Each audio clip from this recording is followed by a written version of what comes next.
విశాఖపట్నం సింహాచలం ఆలయంలో గిరి ప్రదక్షిణ మహోత్సవం జరగనుంది. ఈ సంవత్సరం సుమారు 5-6 లక్షల మంది భక్తులు పాల్గొంటారని అంచనా వేస్తూ అధికారులు భారీ ఏర్పాట్లు చేశారు. సుమారు 32 కిలోమీటర్ల పాటు సాగి ఈ ప్రదక్షిణ మార్గం భక్తులతో నిండిపోవనున్నది. దాదాపు 3000 మంది పోలీసులతో బందోబస్తు ఏర్పాటు చేశారు. భక్తులకు ఎలాంటి ఆరోగ్య సమస్యలు తలెత్తకుండా చూసేందుకు అధికారులు ప్రత్యేక దృష్టి సారించారు. 32 వైద్య శిబిరాలు, 18 అంబులెన్సులు, వైద్య బృందాలు ప్రదక్షిణ మార్గం వద్ద ఏర్పాటు చేయబడ్డాయి.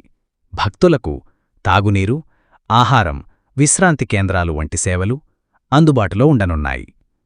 సింహాచల అప్పనకు గిరి ప్రదక్షిణ చేసే భాగ్యాన్ని పొందాలన్న భక్తి శ్రద్ధతో భక్తులు పెద్ద ఎత్తున ఈ ఉత్సవానికి తరలివస్తున్నారు. ఈ వీడియో కనుక మీకు నచ్చినట్లయితే లైక్ చేయండి, సబ్స్క్రైబ్ చేసుకోండి.